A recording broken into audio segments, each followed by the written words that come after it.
धन्यवाद मिथिलेश सर। बहुत बहुत धन्यवाद आपके यौगिक ज्ञान के लिए। और इस ठंड में भी मैंने योग के माध्यम से ही नेचुरल रूप से गर्मी लाने के लिए, क्योंकि ठंड अभी बहुत ज्यादा बढ़ गया है तो शरीर में गर्माहट की भी जरूरत है। उसका ध्यान रखते हुए आप रोज यौगिक जोगिंग जो करवा रहे हैं या सूर्य भेदी प्राणायाम जो आप करवाते हैं, इस मौसम के अनुसार अनुकूल है। तो इसके लिए जितनी तारीफ की जाए आपका कम है। वक्त के अनुसार जिस योग की जरूरत होती है या जिस ज्ञान की जरूरत जब होती है, वो योग और वो ज्ञान आप रोज इस वर्चुअल क्लब के माध्यम से हमको बताते हैं। तो जितनी तारीफ की जाए कम है आपका। आज ऐसे विषय के बारे में हम बात करेंगे। जैसे हमारा क्लब का उद्देश्य है, या क्लब का उद्देश्य नहीं, हमारे स्वास्थ्य की जब चर्चा होती है तो हम लोग चार स्तंभ की बात करते हैं कि शारीरिक स्वास्थ्य, मानसिक स्वास्थ्य, आध्यात्मिक स्वास्थ्य और सामाजिक स्वास्थ्य। इन सब स्वास्थ्य के लिए हम लोग अलग अलग विधि बताते हैं या अलग अलग चीजें बताते हैं कि शारीरिक स्वास्थ्य के लिए क्या करना चाहिए, या मानसिक स्वास्थ्य के लिए क्या करना चाहिए, या आध्यात्मिक स्वास्थ्य के लिए क्या करना चाहिए, सामाजिक स्वास्थ्य के अलग नियम है। तो आज ऐसे विषय के बारे में बात करूंगा जो इन चारों स्वास्थ्य को एक साथ लाभ पहुंचाता है और बहुत ही ये अध्यात्म की दृष्टि से बहुत पुण्य काम माना जाता है। तो आज मैं बात करूंगा रक्तदान के बारे में, क्योंकि अभी हाल फिलहाल में रक्तदान की बहुत चर्चा होती है। हमारे छोरा में भी इस हफ्ते 2 कैंप लगे थे। कल भी एक कैंप लगा था छत्तीसगढ़ हॉस्पिटल में, और उससे पहले समाज सेवी जो मनोज पटेल है उनके द्वारा शीतला मंदिर परिसर में भी पिछले हफ्ते रक्तदान शिविर लगाया गया था और बड़ी मात्रा में लोगों में जागरूकता आई है रक्तदान के संबंध में। तो आज रक्तदान के बारे में मैं बहुत सारे जो मिथ हैं या जो बहुत सारी जो भ्रांति है उसके बारे में मैं चर्चा करूंगा। किन्हें ब्लड डोनेट करना चाहिए, किन्हें नहीं करना चाहिए, या ब्लड डोनेशन के समय या ब्लड डोनेशन के बाद क्या सावधानियां हैं, उसके बारे में भी बताऊंगा। और किन्हें ब्लड डोनेट नहीं करना चाहिए, इसके बारे में भी बताऊंगा। तो इन सब की चर्चा मैं आज करूंगा कि इससे फायदे क्या क्या होते हैं। फायदा भी बताऊंगा, नुकसान इससे कुछ भी नहीं होता, ये मिथ ही है। तो हम सबको पता है कि हमारे शरीर में ब्लड का क्या स्थान है, या खून की महत्ता के बारे में किसी को बताने की जरूरत नहीं है, चाहे वो पढ़ा लिखा हो या ना हो, या कोई भी जो आदमी है, जो इंसान है, उनको पता है कि ब्लड की हमारे शरीर में महत्ता क्या है, ब्लड हमारे शरीर के लिए कितना जरूरी है। बावजूद इसके और मेडिकल साइंस के तमाम माने जो खोज हुए हैं या मेडिकल साइंस की तरक्की की जब हम लोग बात करते हैं, तो ये जो बेसिक जरूरत है या जो सबसे ज्यादा जरूरी है हमारे शरीर के लिए, खून, उसका हम लोग कृत्रिम रूप से अपने लैब में आज तक तैयार नहीं कर पाए हैं। तो इसके लिए निर्भरता ब्लड डोनेशन पर ही निर्भर है। और हमारे देश में हर 2 सेकंड में 1 यूनिट ब्लड की आवश्यकता है, और हमारे देश में 70 मिलियन यूनिट ब्लड की कमी अभी फिलहाल है, क्योंकि बहुत सारी चीजों में ब्लड का मैंने बहुत बड़ा योगदान है। दुर्घटनाओं में तो होता ही है, कई किस्म की बीमारियां हैं, सिकल सेल एनीमिया या थैलेसीमिया टाइप की, उसमें रेगुलर ब्लड की आवश्यकता होती है। बहुत सारी और ऐसी चीजें हैं जिसमें ब्लड लगता ही लगता है। और जैसे कि मैंने पहले ही बताया कि लैब में कृत्रिम रूप से आज तक हम लोग ब्लड बना नहीं पाए हैं, तो ब्लड डोनेशन के ऊपर ही ये सब चीज निर्भर है। और याद रखिए कि एक बार जब हम 1 यूनिट ब्लड देते हैं तो हम अपने साथ माने 3 और लोगों की जान बचा रहे होते हैं। और जो ब्लड डोनेट करता है वो अपने आप के स्वास्थ्य के लिए भी माने काम करता है। तो 4 लोगों की जिंदगी एक साथ बचती है।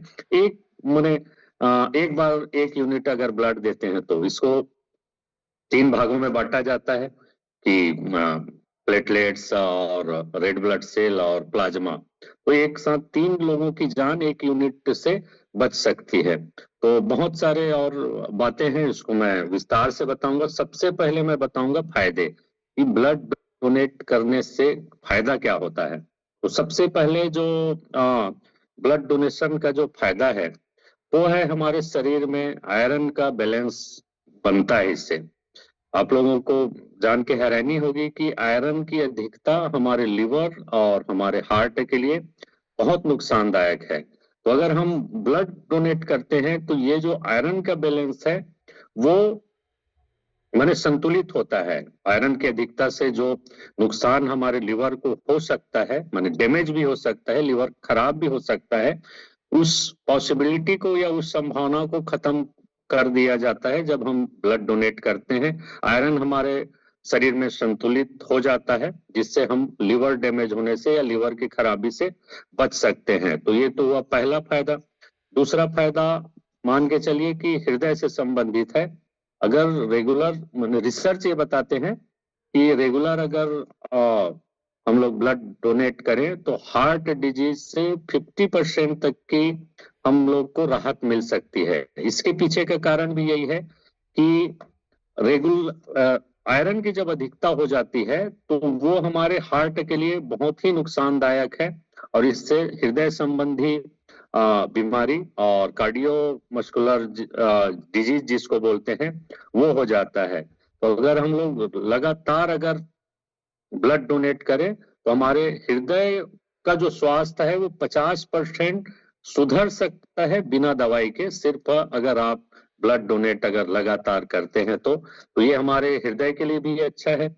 तीसरा फायदा है कैंसर से आपको बचाव हो सकता है। ये आश्चर्यजनक है लेकिन ये सही भी है कि कैंसर से कैसे हम लोग माने दूर रह सकते हैं। आजकल हम लोग देख रहे हैं कि कैंसर के मामले बहुत बढ़ रहे हैं। तो कैंसर के बचाव के तरीके के रूप में भी आप रेगुलर ब्लड डोनेट कर सकते हैं। मैं आगे बताऊंगा कि एक स्वस्थ आदमी कितने बार एक साल में ब्लड डोनेट कर सकता है। तो अगर हम लोग रेगुलर ब्लड डोनेट करें तो कैंसर से भी हम बच सकते हैं। हालांकि डायरेक्ट कोई संबंध नहीं है लेकिन इनडायरेक्टली हम लोग कैंसर से बच सकते हैं अगर ब्लड डोनेट करें रेगुलर। तो इसके पीछे का कारण ये है कि समय के साथ हमारे शरीर में बहुत सारे केमिकल और टॉक्सिन जमा होने लगते हैं और यही जो केमिकल और टॉक्सिन है कैंसर कारक होते हैं। लेकिन अगर हम लोग ब्लड डोनेट करें तो ये जमा होने से मने बच जाता है। और जो ऑक्सीडेटिव स्ट्रेस की जब बात करते हैं, जब ऑक्सीकरण के कारण बहुत सारे केमिकल और फ्री रेडिकल्स बन जाते हैं जो हमारे शरीर को नुकसान करते हैं, साथ में कैंसर का भी कारक है। तो अगर हम लोग रेगुलर ब्लड डोनेट करें तो इन केमिकल और फ्री रेडिकल्स की मात्रा को कम किया जा सकता है और जो कैंसर का कारक है वो कम हो जाएगा। तो इससे फायदा ये होगा कि अगर हम रेगुलर ब्लड डोनेट करें तो कैंसर से भी हम लोग बच सकते हैं। ये तीसरा फायदा हुआ। चौथा फायदा हमारे क्लब से रिलेटेड है। क्लब से रिलेटेड माने वजन नियंत्रण। नेचुरल रूप से अगर वजन नियंत्रित करना है तो रेगुलर अगर आप ब्लड डोनेट करें हेल्दी तरीके से तो वजन में भी माने राहत मिलती है। इसके पीछे का कारण ये है कि जब भी हम लोग 1 यूनिट ब्लड डोनेट करते हैं या रक्तदान करते हैं तो 650 कैलोरी ऊर्जा की खपत होती है। तो 650 कैलोरी ऊर्जा हमारा बर्न होता है। साथ में नया खून बनाने के लिए हमारे बोन मैरो को नया सेल बनाने के लिए भी कैलोरी की जरूरत पड़ती है, तो उसमें भी कैलोरी बर्न होता है। तो ये भी इनडायरेक्टली है लेकिन हेल्दी तरीके से वजन कम करना है तो ब्लड डोनेशन इसमें मददगार हो सकता है। हालांकि ये क्विक सोल्यूशन नहीं है, लगातार अगर आप करते रहेंगे रेगुलर बेसिस में तो जरूर माने वजन आपका कम होगा। पांचवा फायदा नए रक्त कोशिकाओं का निर्माण होता है। एक मिथक ये भी है, मिथक के बारे में मैं खैर आगे और बताऊंगा। मिथक ये है कि ब्लड डोनेट करने से माने खून की कमी हो जाती है, जबकि ये बिल्कुल ही भ्रामक बात है। असल में होता यह है कि जब भी कोई ब्लड डोनेट करता है तो 48 घंटे के अंदर वो सारा ब्लड हमारा बोन मैरो बना देता है। तो ये पांचवा फायदा भी है कि नई रक्त कोशिकाओं का निर्माण होता है।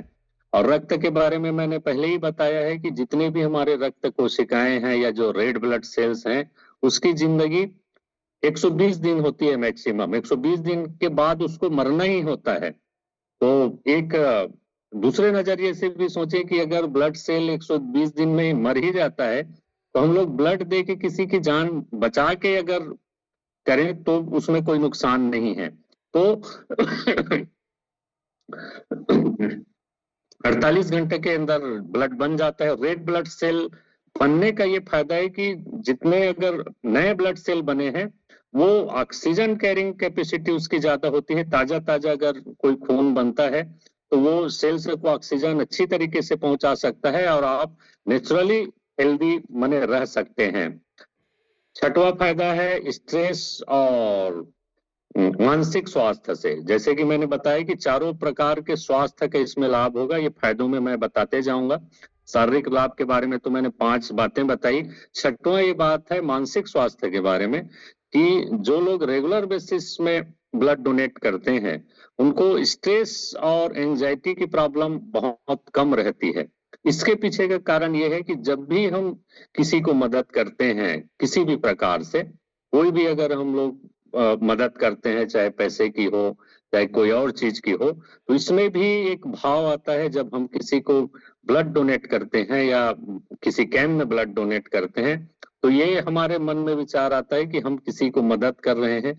और जब भी किसी को मदद करने का भाव आता है तो हमारे ब्रेन में दो हैप्पी हार्मोन डोपामाइन और ऑक्सीटोसिन रिलीज होता है, जो स्ट्रेस और एंजाइटी को कम करता है। तो अगर आप ब्लड डोनेट करें तो आपको मानसिक स्वास्थ्य का भी लाभ होगा, और अगर किसी प्रकार की मानसिक विकार है तो उसमें भी नेचुरली रूप से सुधार होगा। आपका ऑक्सीटोसिन और डोपामाइन बनने की जो प्रक्रिया है वो रेगुलेट होगा और आप स्ट्रेस और एंजाइटी से बच सकते हैं। सातवां फायदा ये है कि आपकी हड्डियों में मजबूती आएगी। ये भी इनडायरेक्टली है। असल में जब हम लोग ब्लड डोनेट करते हैं तो ब्लड का निर्माण होता है बोन मैरो में। बोन मैरो को ज्यादा एक्टिवेट होना पड़ता है नया ब्लड सेल बनाने के लिए, जिससे हमारे हड्डियों में नया सेल्स हमेशा बनते रहता है और उसका घनत्व बढ़ता है। तो हमारी हड्डियां भी मजबूत होगी अगर हम लोग रेगुलर बेसिस में अगर रक्तदान करें। तो ये सातवां फायदा है। आठवां फायदा आर्थिक रूप से है। आर्थिक रूप से ऐसे कि जब भी कोई ब्लड डोनेट करता है तो उसका रेगुलर जो बॉडी चेकअप है वो हो जाता है। क्योंकि ब्लड मैंने लेने से पहले जिस कैंप में भी हम ब्लड डोनेट करने जाते हैं, उसमें हमारा बॉडी चेकअप फ्री में होता है। क्योंकि बहुत से मैंने कारण है, मैंने बहुत से ऐसे चीजें हैं जिससे ब्लड नहीं दिया जा सकता, उसका चेकअप मैंने डॉक्टरों के द्वारा किया जाता है। जैसे बोला तो ये भी जाता है कि अगर सामान्य सर्दी खांसी या इन्फेक्शन है या फिर कोई और प्रकार की बीमारी है, उसको मैं बाद में मैं डिस्कस करूंगा, तो ब्लड डोनेट नहीं किया जा सकता। तो इसकी रेगुलर चेकअप की व्यवस्था होती है। आपकी शुगर की जांच की जाएगी, आपकी बीपी की जांच की जाएगी, आपके हेपेटाइटिस की जांच की जाएगी, आपके एचआईवी संक्रमण की जांच की जाएगी, वो भी फ्री में। तो खैर आर्थिक फायदा भी होगा, और साथ में जो हम लोग रेगुलर चेकअप के लिए बहाने बनाते रहते हैं कि मेरे पास टाइम नहीं है, ये नहीं है, वो नहीं है, तो इस बहाने आपका रेगुलर चेकअप हो जाएगा। और आप अगर कोई बीमारी आपको हो सकने वाली होगी तो उसके प्रति आपको अवेयरनेस आ जाएगी, आप अपने स्वास्थ्य का ध्यान रखने लग जाओगे। तो ये आठवां फायदा है। नौवां फायदा शारीरिक मानसिक तो मैंने बता ही दिया। आध्यात्मिक फायदा भी मैंने बता दिया कि किसी को दान करने से जो संतुष्टि मिलती है वो आध्यात्मिक मैंने स्वास्थ्य के लिए जरूरी है। नौवां फायदा समाज से सामाजिक फायदा है। मान के चलिए अगर हम रेगुलर बेसिस में ब्लड डोनेट करते हैं तो समाज में हमारी अच्छी छवि बनती है, साथ में समाज से जुड़ाव भी होता है, और लोगों की नजर में आपकी जो इज्जत है उसमें बढ़ोतरी होगी। आप लोगों ने देखा होगा अभी जैसे हमारे यहाँ ब्लड डोनेशन कैंप लगा था, बहुत सारे लोगों ने स्टेटस डाला था। तो मैंने इसमें मैंने समाज में इज्जत बढ़ती है, सामाजिक स्वास्थ्य का लाभ मैंने मिलता है हमको, साथ में समाज में जुड़ाव भी होता है कि हम लोग रेगुलर ब्लड डोनेट कर रहे हैं। तो ये नौवां फायदा है। 10वां फायदा हमारे देश हित में लिए जितने भी राष्ट्रभक्त होने का दावा करते हैं, जो नारा लगाते हैं कि हम लोग राष्ट्रभक्त हैं, तो अभी वंदे मातरम वाला भी चल रहा है, उससे भी बड़ा अगर आपको देशभक्ति दिखाना है तो आप रेगुलर ब्लड डोनेट करके देश हित का भी ख्याल रख सकते हैं, क्योंकि हमारे देश में 70 मिलियन यूनिट ब्लड की कमी है। और अगर हम अपने देश को स्वस्थ और आत्मनिर्भर बनाना चाहते हैं ब्लड के लिए, तो रेगुलर अगर हम लोग ब्लड डोनेट करें तो हम अपने देश के लिए माने माने योगदान दे सकते हैं, देशभक्ति दिखा सकते हैं। तो फायदे और बहुत सारे हैं, लंबी लिस्ट है, टाइम की कमी है, तो मैं जल्दी जल्दी ये बता देता हूं कि किन्हें ब्लड डोनेट नहीं करना चाहिए। तो सबसे पहले तो 18 साल से नीचे और 65 साल से ऊपर जिनकी उम्र है वो ब्लड डोनेट नहीं कर सकते। उन